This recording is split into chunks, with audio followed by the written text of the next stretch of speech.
et Madame, Monsieur le Président honoraire du PDCI-RDA, Mesdames et Messieurs les vice-présidents, Mesdames et Messieurs les membres des instances du PDCI-RDA, Messieurs les représentants des partis politiques présents à cette cérémonie, venus nous assister. Famille, amis, voisins et amis, militants du PDCI-RDA, Mesdames et Messieurs,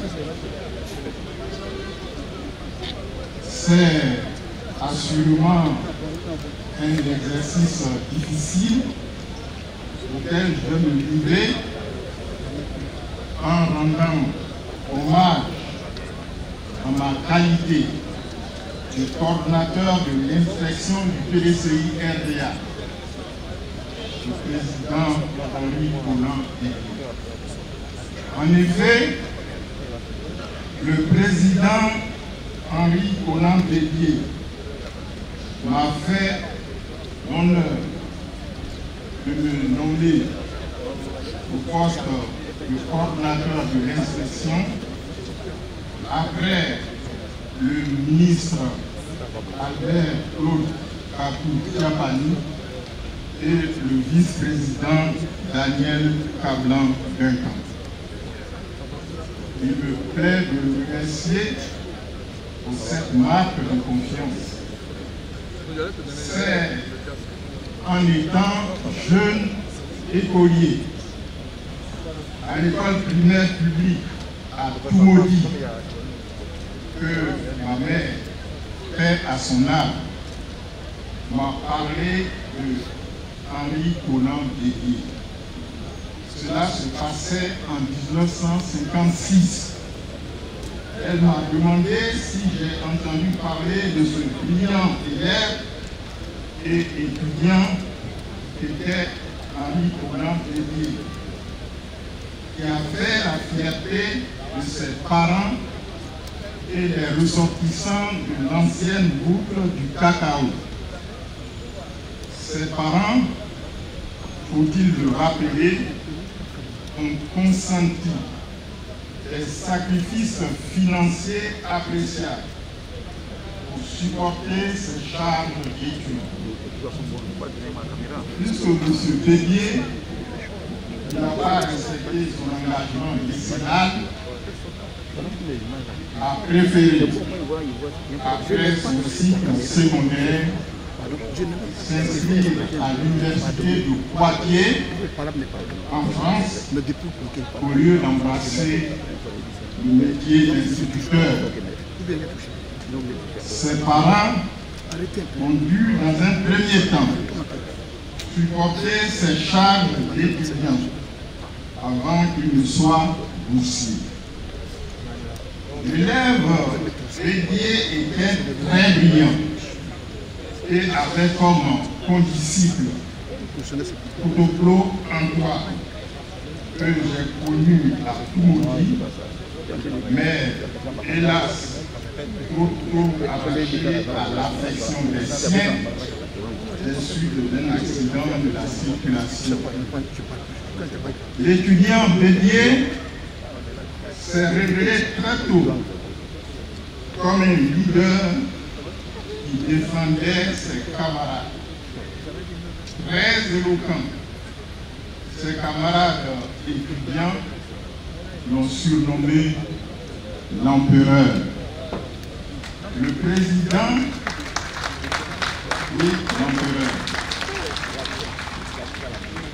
Le président Houphouët-Boigny, dont il deviendra l'un des ministres, faisait souvent allusion dans ses messages lors des conseils nationaux sous le régime du Parti unique aux étudiants contestataires qui ont mûri et changé. Il aimait citer M. Bédié parmi ceux-là en disant qu'il n'y a que les imbéciles qui ne changent pas en avançant en âge.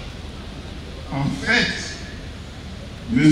Bédié, qui a totalisé plusieurs années au gouvernement, était très écouté par le président Félix Houphouët-Boigny.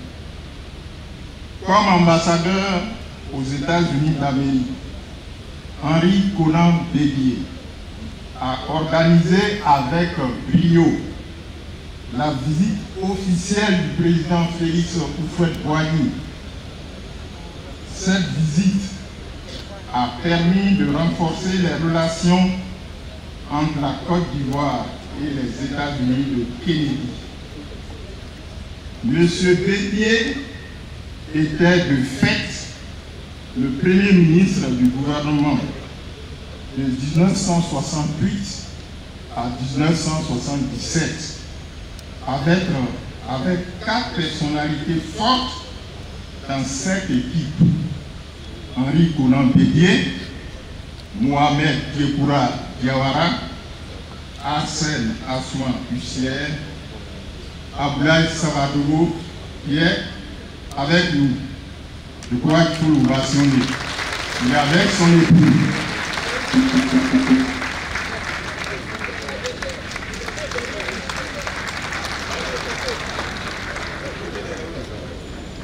En ma qualité de jeune cadre à la BCEAO, la BCEAO c'est la Banque centrale des États de l'Afrique de l'Ouest, j'ai eu l'occasion de pratiquer et de rencontrer le ministre des Finances Bédié lors des réunions du Comité monétaire national dont il assurait la présidence et les dossiers étaient présentés par le directeur national de la BCEAO pour la Côte d'Ivoire, Feu Lamine Diabaté, paix à son âme. Je me souviens aussi que la décision d'accélérer la gestion de la BCEAO par les nationaux des États était mise en œuvre par les ministres des Finances. Dans ce cadre, et à la passation de charges entre le directeur national sortant, l'expatrié M. Charpentier, et M. Lamine Diabaté, le nouveau directeur national, l'atmosphère était passablement lourde. Cette atmosphère a été rendue sereine grâce au président de cette cérémonie, M. Bédié, qui, avec l'humour qui lui sied, a indiqué que le moment que nous vivons était prévu et qu'après l'aspect protocolaire de la cérémonie, passons à la partie agréable et sociale, c'est-à-dire passer au rafraîchissement. C'était Bédié et l'atmosphère s'est détendue. Bédié avait un pied dans le modernisme et un pied dans la tradition. Il était très attaché à la terre et s'est montré un agriculteur moderne à Daoupo. Il a pratiqué les cultures vivrières et les cultures pérennes, comme le café, le cacao et l'EVA. Comme fonction mentionnée sur son dossier de candidature à la députation à Daoupo en 1980, il a présenté comme dédié Henri Konan Bédié, économiste, juriste et planteur à Daoupo. Et il tenait à ce dernier métier, se disait d'abord planteur à Daoupo. Lorsque des cadres le rencontraient en groupe ou individuellement, il leur répétait: la meilleure posture, c'est d'essayer soi-même. Au cours de ces audiences, il savait trouver le mot juste pour soulager son interlocuteur. Je vais terminer ce témoignage sur ce fait qui m'a marqué. Lorsque je devais quitter la Côte d'Ivoire pour aller servir au siège de la BCAO à Dakar, au Sénégal, en septembre 1984, je me suis ouvert au président Bédié et le président Bédié m'a fortement conseillé d'accepter le poste qu'on me proposait au siège. Il m'a dit, l'expatriement a un coût, mais vous verrez que les Sénégalais sont des gens charmants et vous vous habituerez très vite à la vie au Sénégal lors de votre séjour. J'y ai passé 5 ans et cela m'a été bénéfique. J'ai renforcé mon expérience en tant qu'agent de la BCAO. Puisse le Seigneur accorder à cette personnalité de grande valeur son infinie miséricorde. L'inspection, à travers cet hommage, veut partager son immense tristesse de se voir orpheline de son mentor. L'inspection s'incline avec respect devant sa mémoire en présentant ses condoléances attristées à Madame Bédié, aux enfants Bédié, ainsi qu'à toute la famille biologique et politique. Merci.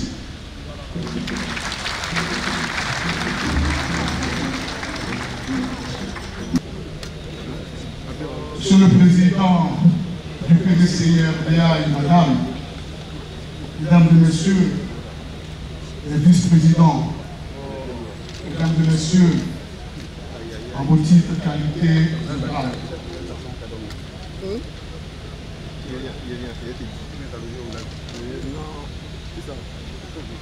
Je voudrais commencer mon propos en disant merci au président Henri Konan Bédié pour tout ce qu'il a fait pour moi, à titre personnel, et pour tous ceux qu'il a aidés dans sa vie.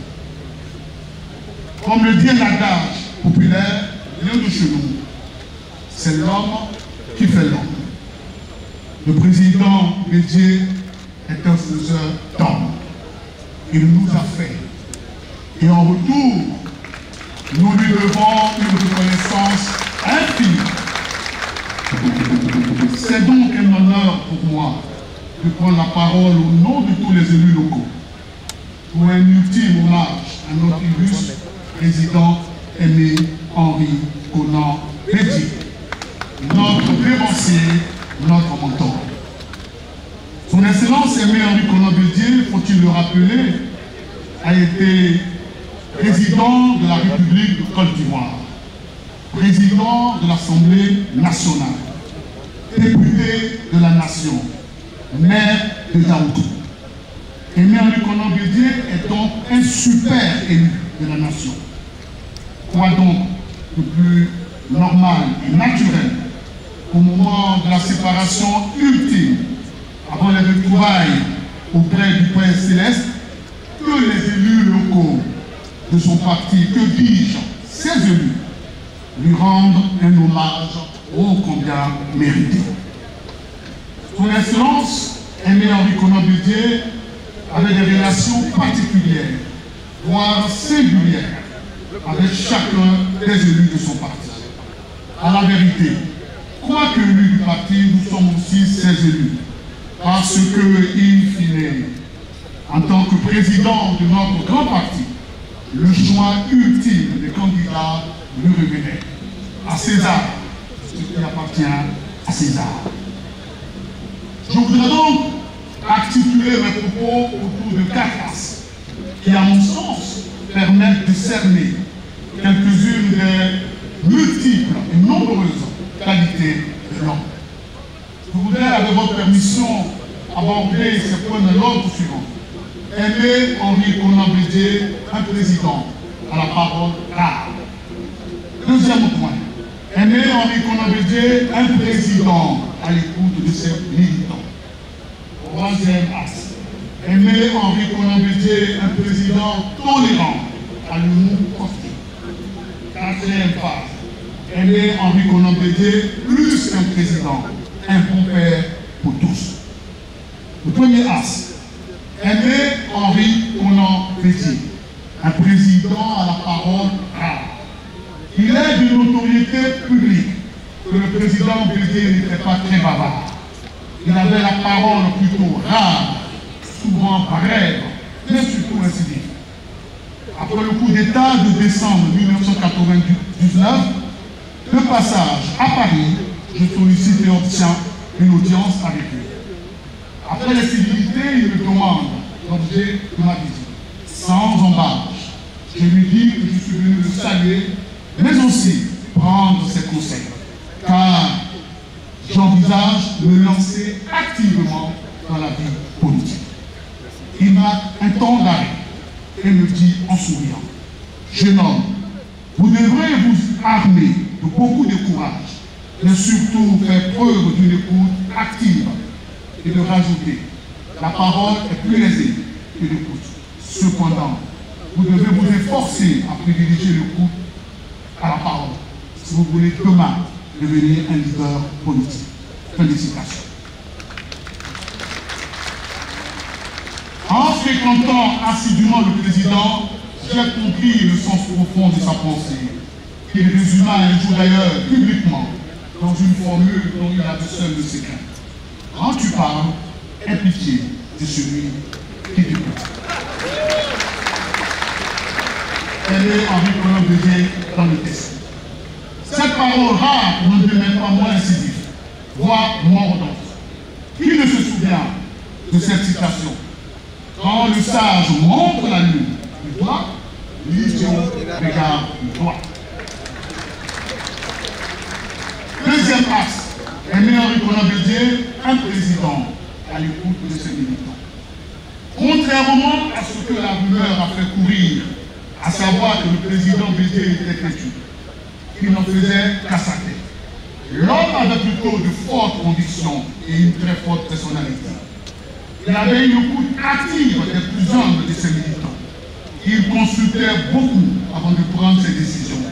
Et j'en veux pour preuve l'élection législative accordée en mars 2021. Le président me fait appel un matin et me demande mon avis sur l'élection législative accordée. Il me demande qui peut nous faire gagner à Bordeaux. Je lui dis sans équivoque, soit nous faisons une alliance avec notre partenaire du moment, le PPAC, ou dans le cas échéant, la paire Emou et Ada peuvent nous faire gagner. Le président insiste, tu es certain qu'on peut gagner avec eux, je lui réaffirme ma conviction et il me dit en substance, je vais gérer cela. Et ce fut fait. La paire Emou, Ada ont triomphé à Bordeaux. À la veille du congrès extraordinaire qu'il voulait organiser à l'Hôtel d'Ivoire, devant les débats contradictoires entre plusieurs tendances de notre parti, je vais le voir un matin, la veille de ce congrès, et lui faire part de mes appréhensions. J'attire son attention sur le fait que nos experts sont divisés sur le sujet. Il m'écoute attentivement et il me dit, toi, quelle est ta conviction? Je la lui donne sans hésiter. À 18 h, ayant certainement consulté d'autres personnalités, il fait publier un communiqué pour reporter le congrès extraordinaire à une date ultérieure, le temps pour lui d'aplanir les divergences. Qui a dit que Bédié n'écoute pas? Lors de nos différentes entrevues, il me disait souvent que le bas peuple avait du bon sens. Plus tard, j'ai appris que dans chaque contrée de notre pays, le président avait des gens, des hommes humbles qu'il consultait sur des sujets d'importance. Troisième axe, Aimé Henri Konan Bédié, un président tolérant à l'humour caustique. Lors d'un bureau politique en décembre à Daouko, je demande la parole pour traduire la nécessité pour nous de ne pas fragiliser notre président de faire en sorte que l'honneur du président soit sauf en toutes circonstances. Je conclue ma réflexion en disant qu'un enfant peut jouer avec les seins de sa mère, mais aucunement avec ce que son père a de cher.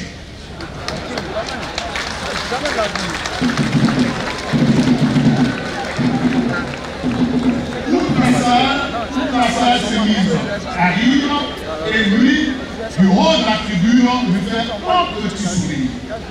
3 jours plus tard, il me convoque à Daoukro. Sur le chemin de Daoukro, plusieurs choses traversaient ma tête. Peut-être ai-je manqué de délicatesse à travers ce projet. Une fois à Daoukro, on m'introduit dans sa chambre, il me fait asseoir en face de lui et me demande de répéter ma citation d'il y a 3 jours. Stoïque, je la lui répète, et il éclate de rire. Un rire fou qui illumine tout son visage. Après quoi, il apporte le sujet pour lequel il m'avait prévenu. Il se souvient de son éloge public plein d'humour à l'endroit de son épouse, et je cite, la dame de Dieu, la riche royale, avec une telle qualité, vous ne connaîtrez jamais le gouvernement.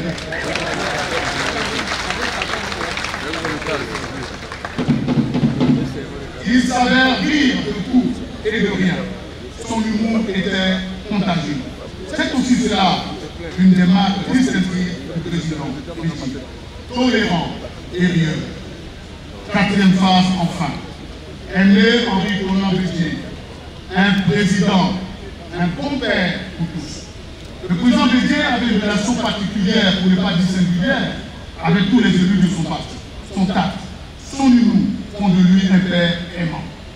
Le président Bédier, plus qu'un père, plus qu'un président, il était un bon père pour tous. En privé, il me tutoyait et m'autorisait à le tutoyer. Il m'appelait Raoul et je l'appelais papa. En public, il m'appelait monsieur le député maire et je l'appelais monsieur le président.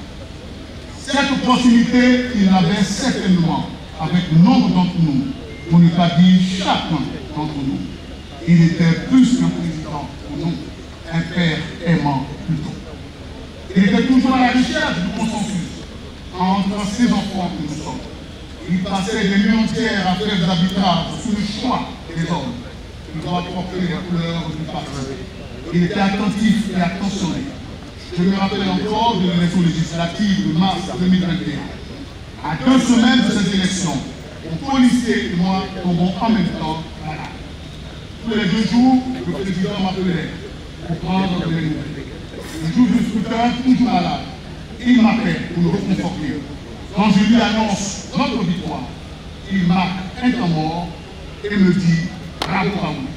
Je n'attendais pas moins de toi. Je disais une certaine fierté dans sa voix. C'est aussi cela le président Aimé Henri Conan Bédier.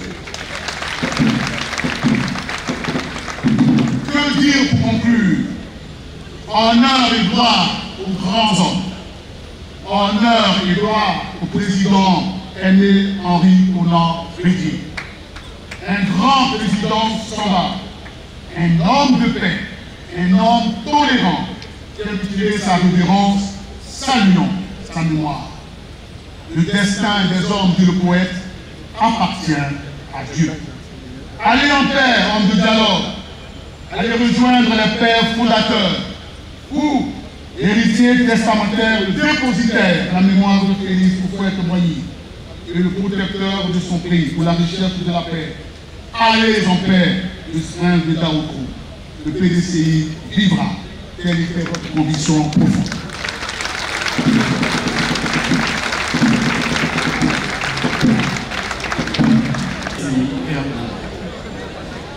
Honorables membres des instances du parti, distingués invités, militants et militants, mesdames et messieurs,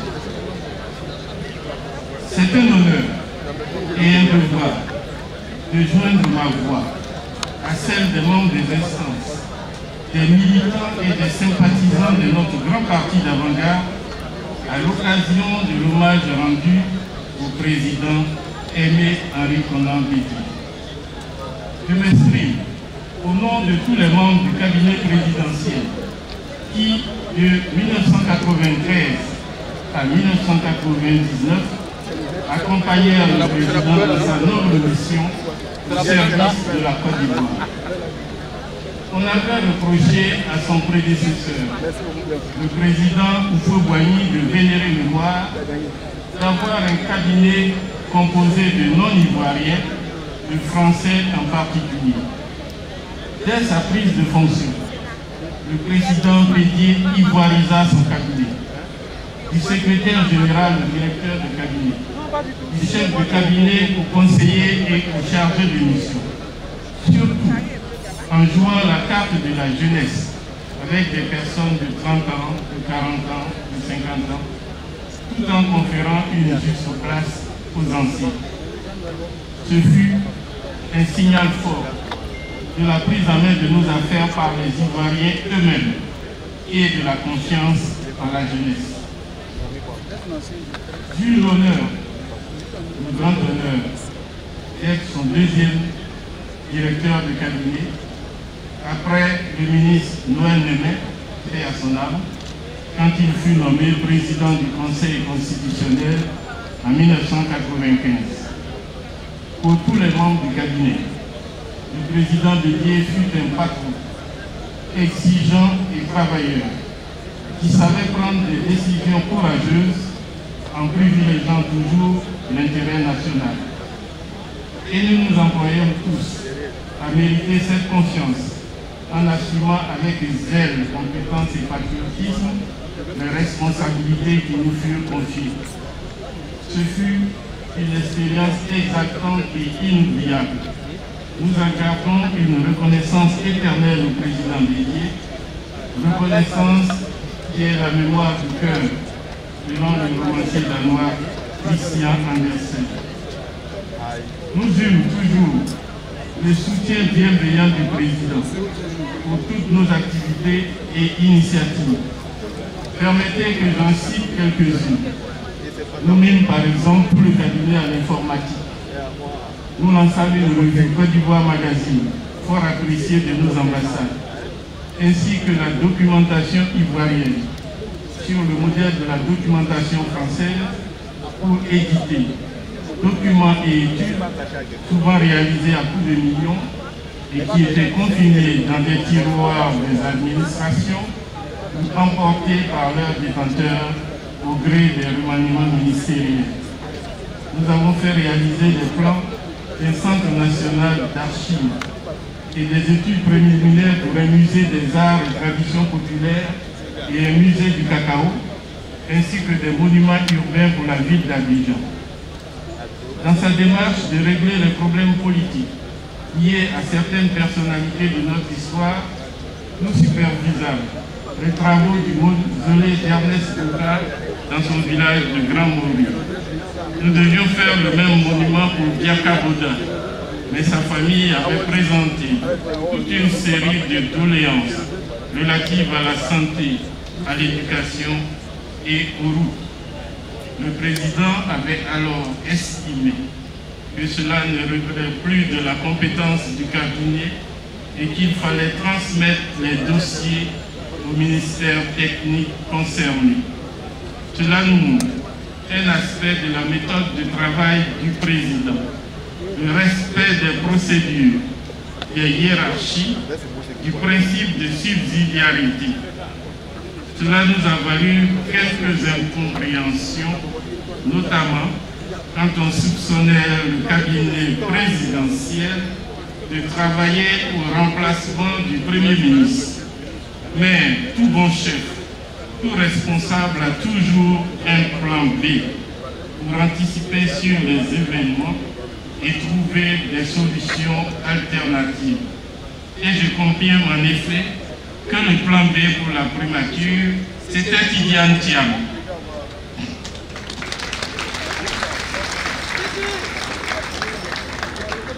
Nous retiendrons de notre bien-aimé président qu'il fut un grand homme d'État, digne successeur de Félix Houphouët-Boigny. Il a redonné à son peuple l'espérance en le conduisant sur les voies de la croissance économique et du renouveau et en lui ouvrant le chemin de l'avenir. Il le fit Dans le contexte tourmenté de la disparition du père de la nation, de la crise économique des années 90, de la crise de société et des menées subversives de l'opposition, il sut à la fois sauvegarder l'héritage politique oufouettier et l'existence et la résilience du PDCI-RDA en est le meilleur exemple, et mettre en œuvre un véritable projet de société avec la grande ambition de faire de la Côte d'Ivoire un pays moderne et industrialisé à l'horizon d'une génération. Il fallait de l'audace, du courage, de la vision à long terme et l'équation personnelle d'un grand homme d'État pour réaliser pied à pied un tel projet. Il fut également un modèle de patriotisme. Ce patriotisme qui fait les grands hommes, qui fait aussi les prodiges. Il géra avec dextérité la tentative de coup d'État de 1995 et le boycott actif qui lui était associé, malgré les violences et les drames qui touchaient surtout les membres de sa communauté. Il refusa de donner la troupe contre les mutins de 1999 et surtout, je peux emporter témoignage, il déclina toutes les propositions d'intervention de ses collègues présidents de la sous-région pour rétablir l'ordre par la force des armes. L'histoire retiendra qu'il préféra toujours la sauvegarde de la paix, la sauvegarde de la vie de ses concitoyens. Bel exemple d'amour de la patrie. Nous ne pouvons taire l'admiration pour le modèle inspirant d'homme de culture qu'il fut.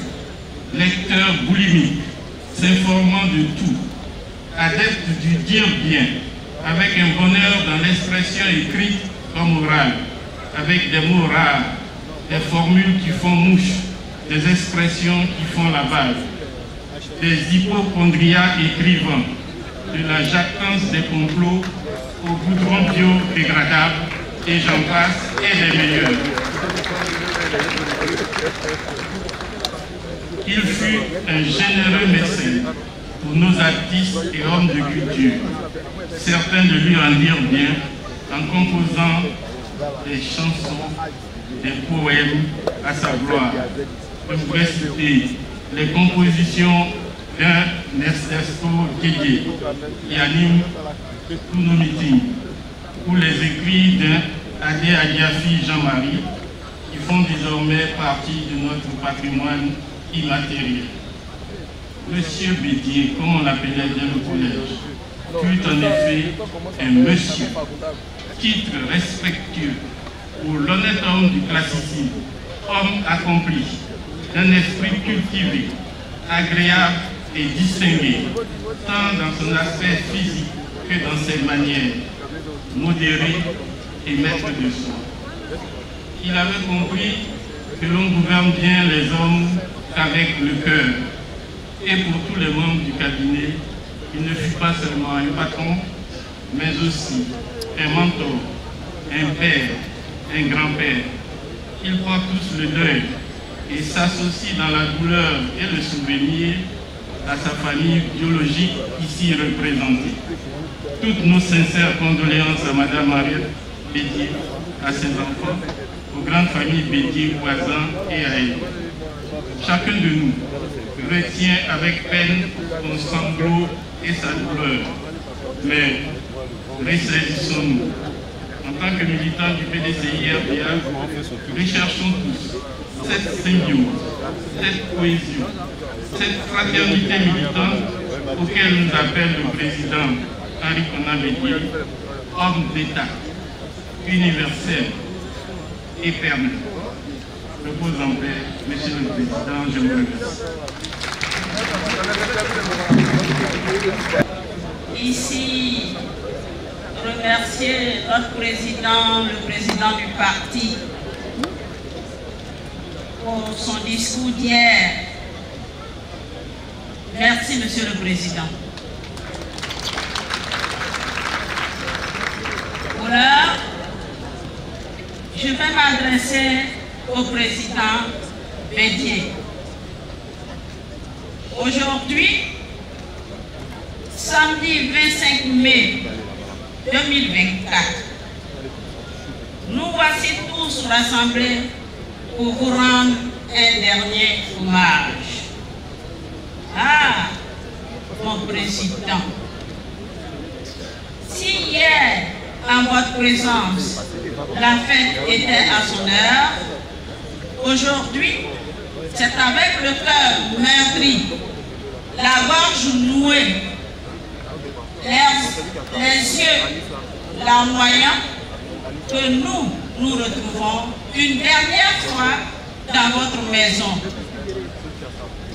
la maison du parti PDCI RDA. Ah, Monsieur le Président, mon président, comme je le disais, pour d'autres, papa, comme vous appelez vos enfants, tonton, comme vous nommez vos neveux et vos nièces, papi, comme le chantaient vos petits-enfants, Henri, comme votre poussin aimait le dire. Pour une fois, les mots me manquent. Le seul qui me vient en tête, c'est pourquoi mon président? Nous voulons le savoir. Pourquoi ce 1er août, président, depuis votre départ, sans vous, le jour pour nous est comme la nuit. Notre guide, notre pilier, notre modèle est parti. Toutefois, sachez que nous nous rappellerons à jamais votre figure de grand homme intègre, éloquent, généreux, plein d'humour. Président, vous nous manquez déjà. Président, vous nous manquez déjà. Président,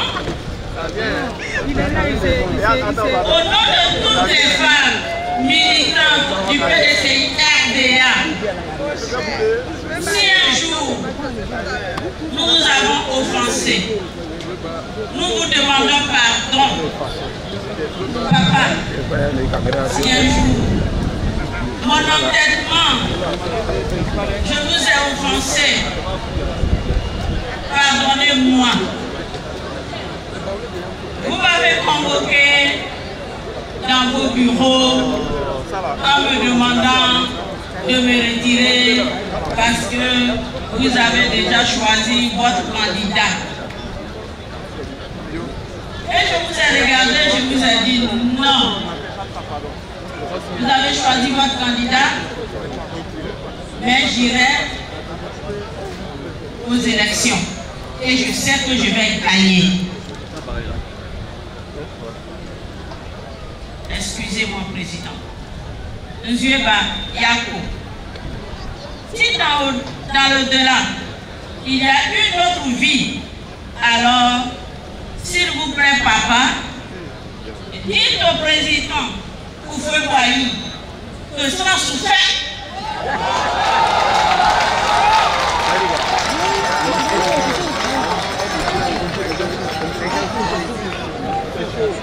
dites à Houphouët-Boigny, Félix Houphouët-Boigny, paye un fait.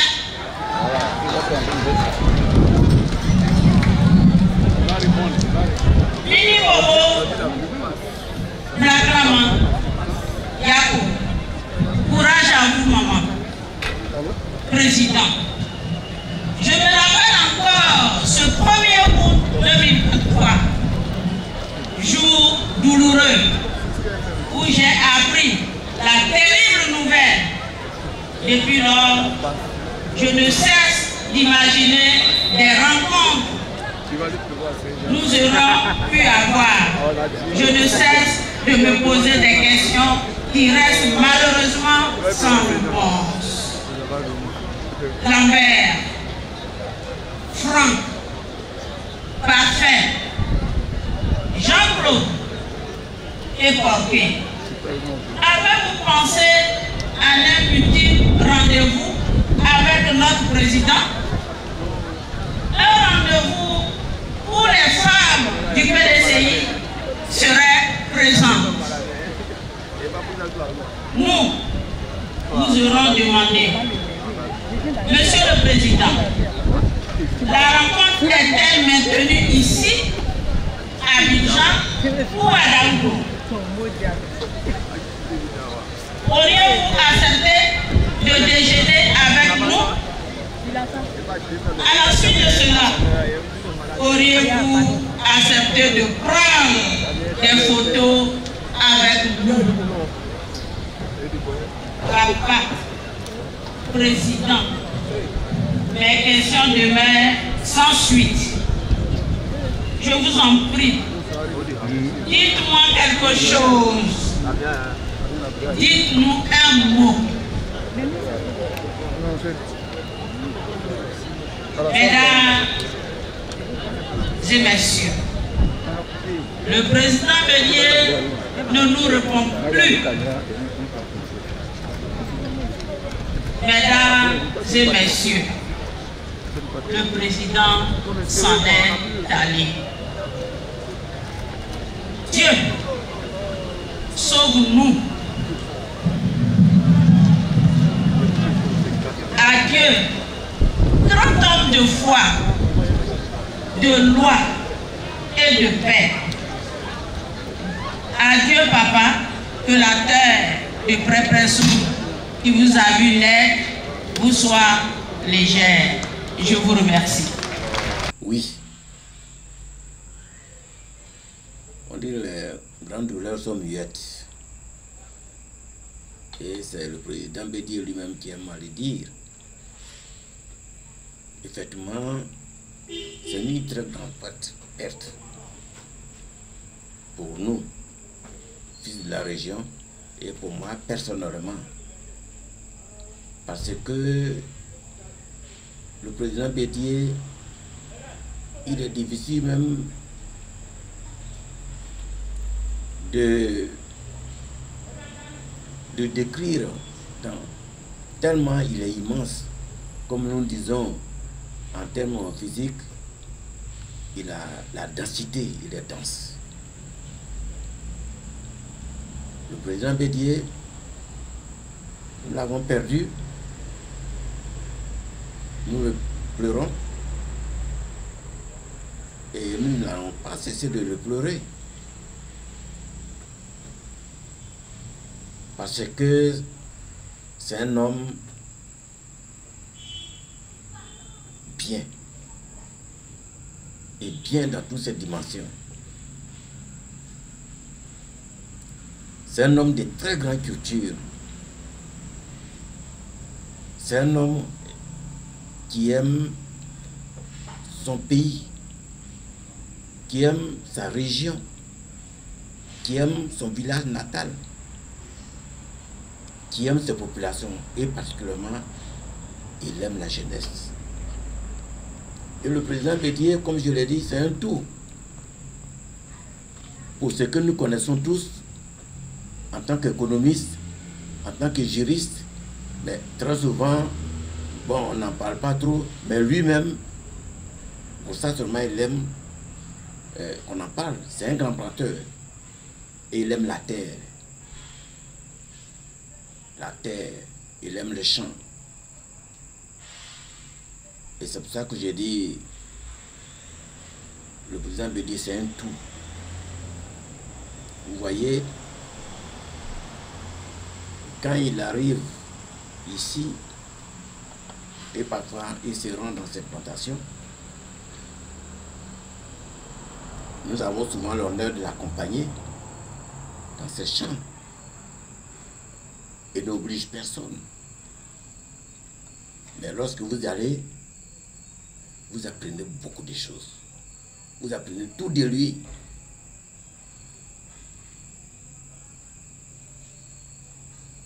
Et c'est pour cela que dans sa vision, c'est un visionnaire. Je vous peux dire, c'est un grand visionnaire. Et lorsqu'il fait des projections, très souvent, beaucoup ne comprennent pas, ou bien parfois nous-mêmes nous ne comprenons pas. Mais c'est après que nous comprenons que il a raison. Et c'est ce qui est encore bien chez lui. C'est pas un rancunier. Au contraire.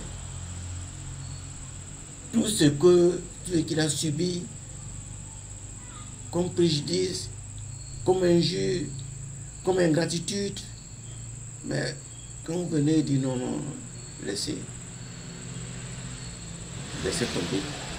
Parce que c'est un chrétien. C'est un véritablement, c'est un chrétien véritable. Il pardonne. Il pardonne à tous. Et de ce fait, il arrive à supporter des situations que, franchement, quelquefois on se pose la question comment il arrive à supporter toutes ces injustices, ces ingratitudes et ces reniements. Mais il le fait parce qu'il est lui-même après lui. Alors franchement, une telle personnalité, c'est pas tous les ans qu'on l'a. Mais nous souhaitons que là où il est, tout ce qu'il a eu comme sagesse, cette sagesse-là se transmette à nous qui sommes ici pour que nous appliquions toute sa résilience, la résilience qu'il a eue à travers sa vie politique. Et le président Bédié, comme je le sais, un grand homme, il bavarde peu, il parle peu, mais quand il dit un mot, ça a tout son sens. Et puis parfois avec beaucoup d'humour. Alors franchement, comme je l'ai dit, en quelques minutes, le mot me traîne, on ne peut pas trop parler, on ne peut pas tout vraiment résumer du président Henri Konan Bédié. Il le disait lui-même, le président Aimé Henri Konan Bédié le disait lui-même, les grandes douleurs sont muettes. C'est un grand moment de tristesse pour tous les militants et militantes PDCI RDA, pour tous les Ivoiriens, pour les Ivoiriens de la diaspora également, même pour tous ceux qui l'ont connu, qui l'ont fréquenté, pour tous ceux qui l'ont aimé. C'est un grand moment de tristesse, c'est vrai. L'homme avait atteint un certain âge, on devait s'y attendre. Mais voyez-vous, avec l'attachement que nous avions avec notre sphinx, avec notre président, il était vraiment difficile de le voir s'en aller aussi subitement. Je voudrais vous dire que c'est un moment rempli de beaucoup de douleurs que nous vivons. Nous sommes venus ici à Daoukro après avoir participé aux obsèques, aux cérémonies d'Abidjan. Nous sommes venus ici à Daoukro pour terminer les funérailles avec la famille, pour montrer aux populations de Yopougon que c'est vrai que nous sommes PDCI RDA, mais que nous sommes aussi les fils et les filles du président Aimé Henri Konan Bédié, que nous avons pour lui un attachement inconditionnel, que le président Henri Konan Bédié fut pour nous un père, c'est vrai, mais fut pour nous une icône véritablement. C'est un moment de peine pour nous. Oui, nous souffrons intérieurement et cela se voit extérieurement parce que nous passons notre temps à pleurer. À pleurer, c'est pas la douleur de la mort. Nous savons que la mort fait partie de la vie, mais c'est la douleur de la séparation. Quand nous commémorons les instants que nous avons vécus avec notre patron, notre père, notre sphinx, notre leader, nous pleurons parce qu'il a été arraché à notre affection de manière brutale.